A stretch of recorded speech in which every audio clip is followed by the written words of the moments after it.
بسم الله الرحمن الرحيم. السلام عليكم ورحمة الله وبركاته. walaalahayga qaaliga adduunka meel walba aa ka joogtaan waa ina salaamay. saatihiin ma ii fiican tihiin? alxamdulilah. kusoo dhawaada channelkeeni raxma cooking and beauty. maanta waxaan sameysanaynaa bread crumbs mise rotiga qaleelka ah oo chickenka iyo malaayga iyo lagu darsado. aad gurigan ku sameysanaynaa insha allah. sida u sameyn lahayn iyo waxyaalaan ka sameyn lahayn ila socod wanaagsan. koodi meeshan waxaan ku haystaa saxanka ovenka ku gelin lahaa iyo rooti.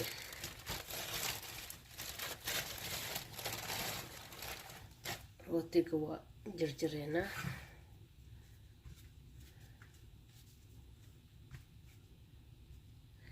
سيرو صور الجبنة. فضلا هذا نوع عصبته سبسكرايب كنا صار قبل كنا تابسو سي فيديو كستو عصبه وسوق لي أداوة وهرون نقطة. هذا نلسي جوكتو ما سنتاي نلسي جوك لايك تشير كيس إيو كومنتين واحدين سلاس أصوات جرا وأصوص لقنا إن شاء الله. waan soo jarjaray intaan naga badanaa filaa insha allah. marka ovenkan soo gelinaa, markuu diyaar noqdo isku soo noqonaynaa. waa kana walaalahayna qaaliga waa ka soo bixiyay oo kaasaaso qaleel u noqda adeeg. marka waa shiidanayna insha allah.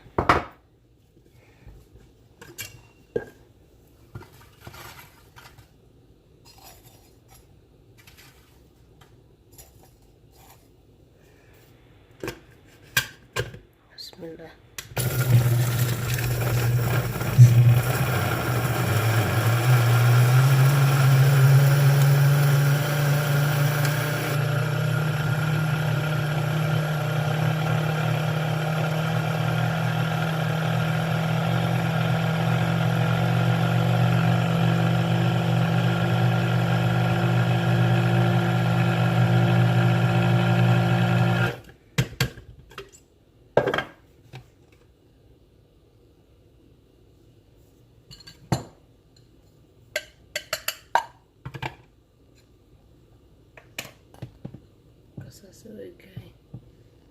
bread crumbs dukaamada laga soo gadanayo rootiga qalalka wax oo baahanaysid kan hadda samaysato.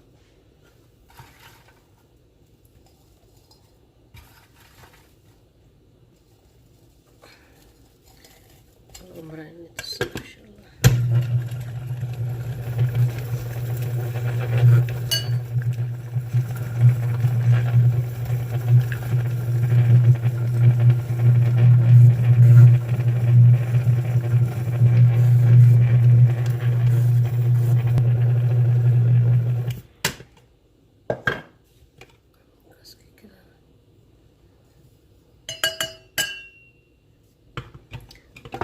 kusoo wada insha allah. markaan soo dhameys kusoo noqonaynaa.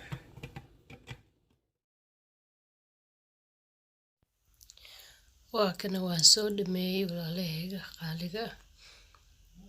marka waxaan ku darsanaynaa liin iyo filfil shiidan, hal qaadada shaah yariista waay.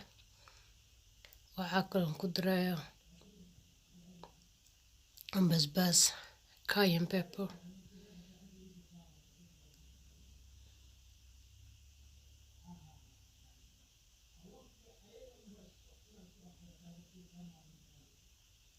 iyo cusbo. si fiican isu dhex gelinayna insha allah.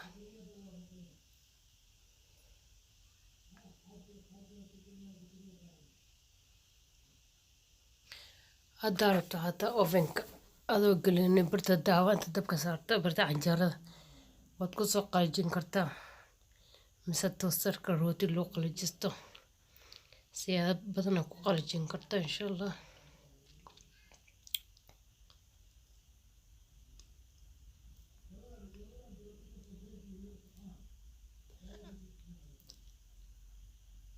marka hadda isticmaalaysa waka hadii kala bacda soo ku shweysa frinjeerka galne adii la usbuuc ku yaala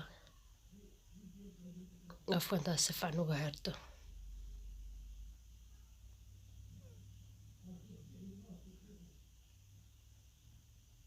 sida quruxda badan ay la socotaan walaalay waniga mahadcelina barakallahu fiikum